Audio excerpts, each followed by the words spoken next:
is the United States falling out of love with Israel. The idea that the US is a staunch supporter of Israel has been a political truth for decades, whether you're a Republican or a Democrat. But recently, you may have heard this from J.D. Vance. The problem for Israel is not Donald J. Trump. And anybody in Israel who thinks their biggest problem is the President of the United States needs to wake up and smell the reality of the situation that country is in. Are cracks starting to appear in the relationship? And what could that mean in Israel, particularly in an election year? From the BBC, I'm Tristan Redmond in London, and this is The Global Story on YouTube.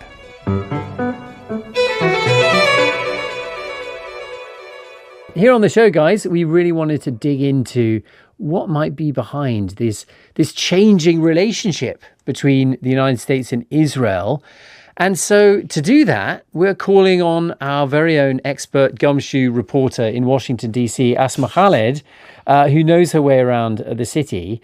Later on, we're going to cross to John Donison, the BBC's John Donison in Jerusalem. But I'm pleased to say we're going to spend a bit of time with Asma first, who's been doing some reporting on this. And Asma's going to explain to us what's behind all of this. Asma, great to have you on the show. Well, thank you. Thank you for inviting me onto The Global Story to talk about this all. It's a storyline, actually, that I've been following over a number of years as a political correspondent. As you know, I used to be here in Washington. So, Asma, if you'll permit me, I mean, it's kind of political orthodoxy that the United States supports Israel. This has been the case for sort of forever. How have we arrived at a point where that might be changing?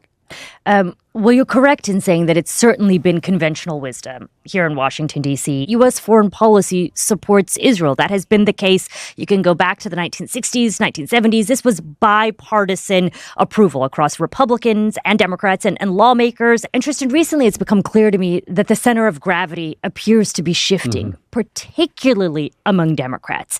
And I will say, look, this has been a slow evolution in some regards, and we'll get to that in a moment.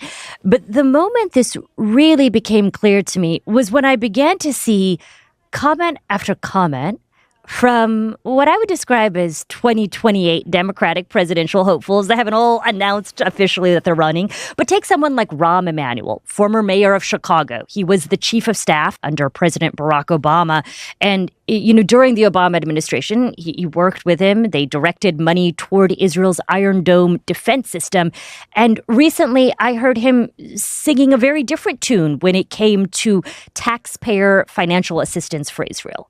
Israel's in a different place today. And what I said was, and I believe, taxpayer support for purchasing weapons is over. You will be able to purchase weapons just like any other ally with any other restrictions. That's what Germany, Japan, UK, you'll have it just like that. And Rahm Emanuel is not the only one. We've seen Gavin Newsom, the governor of California, be asked about this issue. The former transportation secretary, Pete Buttigieg. Increasingly, as Democrats are eyeing the White House, it appears that support for Israel is a sort of litmus test. And I cannot overstate how fundamentally different this is in Democratic Party politics. I remember being in these cavernous halls covering the Democratic debates in 2020, and you heard someone like Bernie Sanders, who was running at the time, and many folks in the chattering political class thought of Bernie as a fringe lefty candidate, someone who wasn't, in their view, going to become the nominee. Bernie Sanders spoke about conditioning aid to Israel. So I would use the leverage. $3.8 billion is a lot of money. And we cannot give it carte blanche to the Israeli government, or for that matter, to any government at all. We have a right to demand respect for human rights and democracy. I remember there was this debate in Atlanta in 2019 where he spoke about Israel. It is no longer good enough for us simply to be pro-Israel. I am pro-Israel. But we must treat the Palestinian people as well with the respect and dignity that they deserve. Said the U.S. ought to rethink its allies, rethink its alliances. I mean, these comments were very novel to be hearing in public amongst Democrats running to be president of the United States. Was that controversial at the time when he said that, Asma? When he spoke about conditioning aid to Israel, I recall that later Joe Biden, who was also running and obviously became then the president of the United States, was asked about those comments and